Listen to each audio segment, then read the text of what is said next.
So hello everyone, welcome back to my channel. Today we'll be discussing the summary of Companies Act 2013 as per the ICAI module. So let's get started. Company एक artificial person है जो companies act 2013 के under create हुई है, जिसकी distinctive characteristics है, जिसकी separate legal entity है और परपेचुअल सक्सेशन है. जो कैपिटल है कंपनी की वो ट्रांसफरेबल शेयर्स में डिवाइडेड है और शेयर होल्डर्स मेंबर्स होते हैं बिकॉज वो रजिस्टर्ड होते हैं, उनके नाम रजिस्टर्ड होते हैं मेमोरेंडम में as the register of in the register of members. जो मेंबर्स होते हैं कंपनी के जनरली उनकी लिमिटेड लायबिलिटी होती है और वो लिमिटेड लायबिलिटी उनकी कंटिन्यूड होती है up to the amount of unpaid value जो कि शेयर्स उन्होंने हेल्ड कर रखे हैं. Next which we have to understand is corporate veil theory. Salmon versus Salmon Company Limited laid that company is a juristic person different and separate from its member. जो एक famous case रहा था Salmon versus Salmon and Company Limited का, उसने ये foundation ले करी थी कि कंपनी की identity is separate from its member. Under certain situation the court में लिफ्ट द कॉर्पोरेट व्हील, और कुछ सिचुएशंस के अंडर कंपनी जो है वो कॉर्पोरेट व्हील को लिफ्ट कर सकती है या पियर्स कर सकती है, जिसमें वो उसकी सेपरेट आइडेंटिटी को इग्नोर करती है, और इस प्रोसेस को हम बोलते हैं lifting of corporate veil. Then next which we have to understand is incorporation of a company. एक कंपनी एग्जिस्टेंस में तब आती है जब उसका रजिस्ट्रेशन हो जाता है और उसके पास सर्टिफिकेट ऑफ इनकॉर्पोरेशन आ जाता है. एक कंपनी को इनकॉर्पोरेट होने के लिए, लॉफुल पर्पस को इनकॉर्पोरेट होने के लिए सारी फॉर्मेलिटीज और वैलिडेशंस परफॉर्म करनी है रजिस्ट्रार के अकॉर्डिंग, जो कि कंपनीज एक्ट के अंडर मेंशन है. वो सारी फॉर्मेलिटीज एक कंपनी और प्रमोटर्स को उन्हें फॉर्म करनी है एक कंपनी को इनकॉर्पोरेट करने के लिए. On registration the registrar shall issue a certificate of incorporation to the company. और जब वो सारे डॉक्यूमेंट्स और कंपाइलेशंस और सारे सारे डिक्लेरेशन जब रजिस्ट्रार के पास वो सबमिट कर देते हैं, उसके बाद एक रजिस्ट्रार उन्हें एक सर्टिफिकेट इशू करता है जो कि होता है सर्टिफिकेट ऑफ इनकॉर्पोरेशन कंपनी का. To provide an integrated process of incorporation, the MCA has introduced SPICE for simplifying the filing of forms. और एक बिजनेस की ईज के लिए, बिजनेस के कंपनीज की ईज के लिए जो एमसी है मिनिस्ट्री ऑफ कॉर्पोरेट अफेयर्स, उन्होंने स्पाइस फॉर्म को इंट्रोड्यूस करा है which is a simplified performer for incorporating company electronically, जिसमें हम कंपनी को इलेक्ट्रॉनिकली भी इनकॉर्पोरेट कर सकते हैं. Now what is the effect of registration. From the date of incorporation the company become a legal person by the name contained in the memorandum and capable of exercising all the functions of an incorporated company. जो भी certificate of incorporation में date mention है, उस date से company की एक legal person बन जाएगी और वो फिर वो सारे काम कर सकती है जो कि एक इनकॉर्पोरेटेड कंपनी कर सकती है. दैट इज वो प्रॉपर्टी होल्ड कर सकती है, अपने नाम पे स्यू कर सकते हैं किसी के ऊपर और उसके ऊपर भी केस हो सकता है. The issue of certificate of incorporation is considered as conclusive evidence as to compliance to all the legal formalities in respect of registration of company. और इशू ऑफ सर्टिफिकेट एक इस बात का सबूत है कि कंपनी ने रजिस्ट्रेशन और इनकॉर्पोरेशन के लिए सारी लीगल फॉर्मेलिटीज को अच्छी तरीके से फुलफिल करा है. Now next which we have to understand is capital. Capital के हमने वेरियस टाइप पढ़े थे कि नॉमिनल ऑथराइज शेयर कैपिटल जो कि मेमोरेंडम में मेंशन होती है, which is the maximum amount which a company can raise in its lifetime. Issued share capital वो पार्ट है ऑथराइज कैपिटल जो कि कंपनी ऑफर करती है सब्सक्रिप्शन के लिए. सब्सक्राइब शेयर कैपिटल ये ऐसा पार्ट है कैपिटल का जो कि कंपनी इशू करती है, और उस इशू कैपिटल में से जो लोग सब्सक्राइब कर लेते हैं, अपने पास शेयर्स को सब्सक्राइब कर लेते हैं, उसे हम बोलते हैं subscribe share capital. Called up capital हमारी वो कैपिटल है जिसमें पेमेंट के लिए जितना कंपनी बुला लेती है, हमारा अमाउंट बुला लेती है, ऐसे अमाउंट को हम कॉल्ड अप कैपिटल बोलते हैं. और पेड अप कैपिटल वो कैपिटल है जो कि पैसा कंपनी मंगा लेती है और पब्लिक पे भी कर देती है. So paid up capital is equals to the called up capital minus calls in arrear. Next which we have to understand is share capital. Equity share capital हमारी वो शेयर कैपिटल है which is not preference share capital. और preference share capital हमारी वो share capital है जिसको preferential right मिलता है with the payment of dividend and repayment of capital winding up के बाद. मेमोरेंडम ऑफ एसोसिएशन को हम कंपनी का चार्टर बोलते हैं. ये एक फंडामेंटल डॉक्यूमेंट होता है कंपनी का जिसमें फंडामेंटल कंडीशंस मेंशन होती हैं कंपनी के इनकॉर्पोरेशन होने पे. ये हमारे सारे ऑब्जेक्ट्स और एक्टिविटीज को ले डाउन करता है जिसमें कंपनी ऑपरेट करेगी और उनके बाहर वो अपनी एक्टिविटीज को कंडक्ट नहीं कर सकती है. कोई भी एक्ट अगर ऑब्जेक्ट क्लॉज से बाहर होता है, मेमोरेंडम से बाहर का होता है, तो वो नल एंड वॉइड होता है और इसे ही हम डॉक्ट्राइन ऑफ अल्ट्रा वायर्स बोलते हैं. जो भी कंडीशन और प्रोविजंस मेमोरेंडम में मेंशन्ड है वो हम ऑल्टर कर सकते हैं एक्ट के प्रोविजंस में जो मेंशन्ड है उसके हिसाब से. यानी कि अगर हमें कंपनी के मेमोरेंडम को चेंज करना है then we have to follow the procedure which is given और laid down by the companies act. और हम कुछ ऑल्टरेशन स्पेशल रेजोल्यूशंस के पास भी कर सकते हैं with the confirmation of the central government और registrar of companies. Article of association एक ऐसा डॉक्यूमेंट है जिसमें रूल्स, रेगुलेशन और बायलॉज लिखे गए हैं कंपनी के। ये कंपनी के सारे उन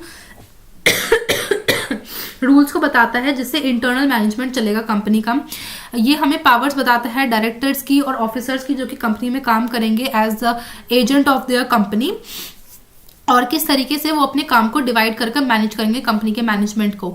every company has an absolute power, हर एक कंपनी के पास एब्सोल्यूट पावर होती है कि वो अपने आर्टिकल्स ऑफ एसोसिएशन को ऑल्टर कर सकता है एक स्पेशल रेजोल्यूशन पास कर according to the provisions of the companies act. ठीक है, लेकिन जो भी वो अपने आर्टिकल्स ऑफ एसोसिएशन में मेंशन करेगा वो उसके मेमोरेंडम के स्कोप के अंदर ही होना चाहिए। Next which we have to understand is doctrine of constructive notice, कि जिस तरीके से मेमोरेंडम और आर्टिकल एक पब्लिक डॉक्यूमेंट है तो ये पब्लिक डोमेन में अवेलेबल है। और एज पर section 399 of companies act 2013 it is presume कि कोई भी अगर बाहर वाला इंसान कंपनी के साथ कॉन्ट्रैक्ट कर रहा है तो हम ये प्रिज्यूम करेंगे कि उसे इन पब्लिक डॉक्यूमेंट्स की नॉलेज है, not only memorandum and articles of association but also the special resolution of the company, क्योंकि वो रजिस्ट्रार के पास हमारा रजिस्टर होता है। सो और हम यही नहीं मानेंगे कि उन्होंने डॉक्यूमेंट्स को रीड कर लिया है, this is not only the presumption, हम ये भी प्रिज्यूम करेंगे कि उन्होंने उन डॉक्यूमेंट्स को ट्रू सेंस में समझ भी लिया है, उनके ट्रू सेंस में समझ भी लिया है। Now doctrine of indoor management और Turquand rule, doctrine of indoor management और टरकान रूल एक एक्सेप्शन है to the doctrine of constructive notice. ये आउटसाइडर्स को बचाता है अगेंस्ट द कंपनी जो कि गुड फेथ में एक्ट करते हैं। अकॉर्डिंग टू द टरकान रूल की कोई भी पर्सन अगर कंपनी के साथ डील कर रहा है उसे इस नॉलेज की रिक्वायरमेंट इस बात की नॉलेज की रिक्वायरमेंट नहीं है कि इंटरनल प्रोसीजर कंपनी के कैसे चल रहे हैं। He is free to assume कि जो भी काम चल रहा है कंपनी का इंटरनली वो अच्छे से चल रहा होगा एज पर the accordance of the procedure which is laid down in the articles of the company, और किसी तरीके से भी वो इरेगुलरिटी नहीं कर रहे हैं अपने इंटरनल प्रोसीजर में। So outsiders are allowed to presume this. Then Companies Act 2013, company definition, characteristics and corporate wheel. So this is the chart which is given to us. So company means a company जो कि इस act के अंदर बनी है और या फिर किसी अंदर प्रीवियस अंडर कंपनी लॉ के। इसमें चीफ जस्टिस मार्शल और प्रोफेसर हैनी की कंपनी की डेफिनेशन दी गई है कि कंपनी एक आर्टिफिशियल बीइंग है, इनविजिबल है, इनटेंजिबल है और सिर्फ आइस की लॉ की आइस में एग्जिस्ट करती है। In the words of professor हैनी, एक इनकॉर्पोरेटेड एसोसिएशन है जो कि आर्टिफिशियल पर्सन है, लॉ के द्वारा बनाई गई है, इसकी सेपरेट एंटिटी है, परपेचुअल सक्सेशन है और एक कॉमन सील है। कैरेक्टरिस्टिक्स क्या है इसकी? कैरेक्टरिस्टिक्स है कि that is the separate legal entity, इसकी परपेचुअल सक्सेशन है, इसकी लिमिटेड लायबिलिटी है मेंबर्स की, एक कॉमन सील है जो कि कंपनी को ऑफिशियल सिग्नेचर है और ये एक आर्टिफिशियल लीगल पर्सन है। कॉर्पोरेट व्हील यानी कि कंपनी की आइडेंटिटी सेपरेट है उसके मेंबर से। हम कॉर्पोरेट व्हील को लिफ्ट अप कर सकते हैं कुछ सर्टेन सिचुएशंस में जो कि एक्सेप्शंस हैं, वो है trading with enemy, protection of revenue to avoid a legal obligation, formation of subsidiaries to act as agent and prevention of fraud और इम्प्रॉपर कंडक्ट। फिर हम क्लासेस ऑफ कंपनीज हमने पढ़ी थी कि क्लासेस ऑफ कंपनीज डिवाइड होती हैं various classes में। सबसे पहले आता है on the basis of liability, जिसमें आती है हमारी company limited by shares, company limited by guarantee और unlimited company. Next class we have on the basis of number of members, जिसमें हमने पढ़ा था OPC, private company, small company और पब्लिक कंपनी। नेक्स्ट हमने पढ़ा था on the basis of control, जिसमें आई थी हमारी होल्डिंग, सब्सिडरी और एसोसिएट कंपनी। फिर हमने पढ़ा था on the basis of access to capital, जिसमें लिस्टेड कंपनीज और अनलिस्टेड कंपनी थी। Then we have read other companies, जिसमें इंक्लूडेड थी government company, foreign company, charitable company जो कि सेक्शन 8 वाली थी, dormant company, Nidhi companies and PFIs, that is public financial institutions.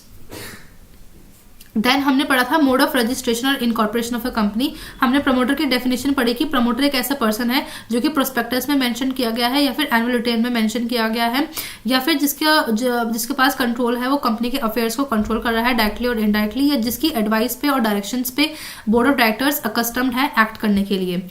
Company की फॉर्मेशन करने के लिए हमें सबसे पहले डीएससी चाहिए होता है, फिर हमें डीआईएन नंबर लेंगे, फिर हम अवेलेबिलिटी देखेंगे प्रोस्पेक्टस में, फिर हम एओ और एमओ को बनाएंगे, फिर सारी एप्लीकेशन और इनकॉर्पोरेशन का प्रोसेस चलेगा। फिर जो ड्यूटी होती है आरओसी के रजिस्ट्रार ऑफ कंपनीज की, वो डॉक्यूमेंट्स को साइन कर एक सर्टिफिकेट इशू करेंगे और सारे डॉक्यूमेंट्स को अगर अच्छे से हमें कंपाइल करा है हमने रजिस्ट्रार के पास, तो हमें सर्टिफिकेट ऑफ इनकॉर्पोरेशन मिल जाता है। फिर हम नेक्स्ट हमने पढ़ा था कि OPC that is one person company, उसकी फॉर्मेशन कैसे होती है। इसमें सिर्फ एक पर्सन मेंबर होता है, मिनिमम शेयर कैपिटल की कोई भी लिमिट नहीं है। एमओ में नॉमिनी का नाम होना चाहिए, एक प्रायर कंसेंट चाहिए होती है नॉमिनी की कि वो नॉमिनी बनने के लिए तैयार है, और ऐसा नॉमिनी अपनी कंसेंट कभी भी वापस ले सकता है। जो मेंबर है ओपीसी का वो कभी भी नॉमिनी का नाम चेंज कर सकता है कंपनी को by giving a notice to the company and ROC. और जो चेंज है ऑल्ट्रेशन का, वो चेंज जो है हमें इंटीमेट करना है आरओसी को। सिर्फ एक नेशनल पर्सन जो कि इंडियन सिटीजन है और रेजिडेंट है इंडिया का, यानी कि पिछले फाइनेंशियल ईयर में एटलीस्ट 122 डेज वो रहना 120 डेज रहना चाहिए इंडिया में, वो नॉमिनी या मेंबर बन सकता है ओपीसी का। और एक ऐसा पर्सन मेंबर बन सकता है नॉमिनी का किसी भी पॉइंट ऑफ टाइम पे जो इन सारी कंडीशंस को फुलफिल करता है। कोई भी माइनर मेंबर या नॉमिनी नहीं बन सकता है ओपीसी का। ओपीसी कभी भी सेक्शन 8 कंपनीज के लिए फॉर्म नहीं हो सकती, चैरिटेबल पर्पसेस के लिए फॉर्म नहीं हो सकती है, बट इसको हम पब्लिक और प्राइवेट कंपनी में कन्वर्ट कर सकते हैं। OPC non banking financial investment activities को भी कैरी ऑन नहीं कर सकती है। शेयर एंड शेयर कैपिटल, अगर हम कंपनी की बात करें तो क्लासिफिकेशन अभी हमने पढ़ा था कि ऑथराइज कैपिटल ये मैक्सिमम अमाउंट होता है जो कि कंपनी के एमओए में लिखा होता है जो कंपनी रेज कर सकती है। इशूड कैपिटल जो सब्सक्रिप्शन के लिए हम इशू करते हैं। सब्सक्राइब कैपिटल जो कि मेंबर सब्सक्राइब कर लेते हैं। कॉल अप कैपिटल जो कि पेमेंट के लिए बुला ली जाती है। पेड अप कैपिटल वो एग्रीगेट अमाउंट है जो कि क्रेडिट हो जाता है कंपनी के बैंक अकाउंट में शेयर्स को कॉल करने के बाद। देन शेयर यानी कि कंपनी के पूरे बड़े स्टॉक में जो एक पार्टली छोटे छोटे पार्ट्स होते हैं उनको हम शेयर बोलते हैं। नंबरिंग होती चाहिए हर एक शेयर्स की, क्योंकि सबके पास एक डिस्टिंक्टिव नंबर होना चाहिए। शेयर्स एक मूवेबल प्रॉपर्टी है क्योंकि वो ट्रांसफरेबल है पब्लिक कंपनी के केस में, ठीक है। नेक्स्ट हमने पढ़ा था काइंड्स ऑफ शेयर कैपिटल। दो तरह की हमारी शेयर कैपिटल होती है। इक्विटी शेयर कैपिटल जिसमें वोटिंग राइट्स होते हैं, चाहे वो डिफरेंशियल वोटिंग राइट्स हो या फिर सिमिलर हो। डिफरेंशियल वोटिंग राइट्स में हमने टाटा कंपनी का एग्जांपल लिया था कि उन्होंने 2008 में ए इक्विटी शेयर्स करे थे जो कि डीबीआर के थे। प्रेफरेंस शेयर कैपिटल हमारी वो शेयर कैपिटल होती है जो जिसको प्रेफरेंशियल राइट मिलता है with the respect of payment of dividends और repayment of the capital during the case of winding up, ठीक है। देन मेमोरेंडम ऑफ एसोसिएशन जो कि ओरिजिनली फ्रेम होता है वो जो कि ओरिजिनली बहुत ध्यान से फ्रेम होता है, उसमें ऑल्ट्रेशन की जा सकती है with respect to the conditions और with respect to the with respect to the conditions provided by the ROC और सेंट्रल गवर्नमेंट। और जब हमें रजिस्टर करना होता है एमओ में तो इसमें ऑब्जेक्ट्स होने चाहिए कंपनी के, वो कंपनी के पावर्स को शो करता है कि कंपनी किन किन सीरीज ऑफ एक्टिविटीज़ में वो इन्वॉल्व कर सकती है। जो भी इंसान कंपनी के साथ डील करेगा उसे हम ये प्रिज्यूम करेंगे कि उसे नॉलेज है कंपनी के एमओए की। शेयर होल्डर को पता है कि उनका पैसा कहाँ यूज़ होगा with the reading of MOA. Contents क्या होते हैं एमओ को? सबसे पहले आता है हमारा नेम क्लॉज, फिर आता है रजिस्टर्ड ऑफिस क्लॉज, फिर आता है object clause, then liability clause, then we have capital clause और authorise clause, then we have nomination clause according to the OPC जिसमें हम नॉमिनी का नाम मेंशन करते हैं। नेक्स्ट आती है हमारी doctrine of ultra vires. Ultra का मतलब होता है बियॉन्ड और वायर्स का मतलब होता है पावर। सो ऐसे एक्ट जो कंपनी के एमओ के बाहर होते हैं वो अल्ट्रा वायर्स होते हैं और वो नल एंड वॉइड होते हैं। Ultra wire acts share holders की यूनानिमस कंसेंट के बाद भी रेटिफाइड नहीं हो सकते हैं क्योंकि वो स्टार्टिंग से ही वॉइड एब इनिशियो थे। जो एक्ट होते हैं अल्ट्रा वायर्स डायरेक्टर्स, लेकिन इंट्रा वायर्स कंपनी उनको शेयर होल्डर रेटिफाई कर सकते हैं। और एक्ट जो कि एओए के अल्ट्रा वायर्स होते हैं लेकिन एमओए के अंदर होते हैं तो वो भी एओ के ऑल्टर कर रेटिफाई किए जा सकते हैं। Then we have to understand articles of association जिसमें डॉक्यूमेंट कंटेनिंग होती है, इसमें रूल्स रेगुलेशन और बायलॉज लिखे होते हैं कंपनी के।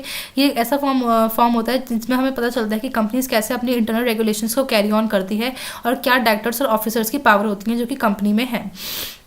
डॉक्ट्राइन ऑफ कंस्ट्रक्टेड नोटिस में हमें ये पता चलता है कि एमओ और एओए पब्लिक डॉक्यूमेंट्स हैं और वो सबके लिए एक्सेसिबल हैं। कोई भी पर्सन जो कंपनी के साथ डील कर रहा है वो उसे हम प्रिज्यूम करेंगे कि उसे कंपनी के एमओ और एओ की पूरी फुल नॉलेज है, इररिस्पेक्टिव उसने वो पढ़े हैं नहीं। पढ़ने की ही बात नहीं है बट हम ये भी प्रिज्यूम करेंगे कि उन्हें उनकी फुल नॉलेज है उनके ट्रू सेंस में। डॉक्ट्राइन ऑफ इंडोर मैनेजमेंट की बात करें तो ये एक एक्सेप्शन है डॉक्ट्राइन ऑफ कंस्ट्रक्टेड नोटिस का। ये आउटसाइडर्स को प्रोटेक्ट करता है कंपनी के अगेंस्ट जो कि गुड फेथ में एक्ट करते हैं।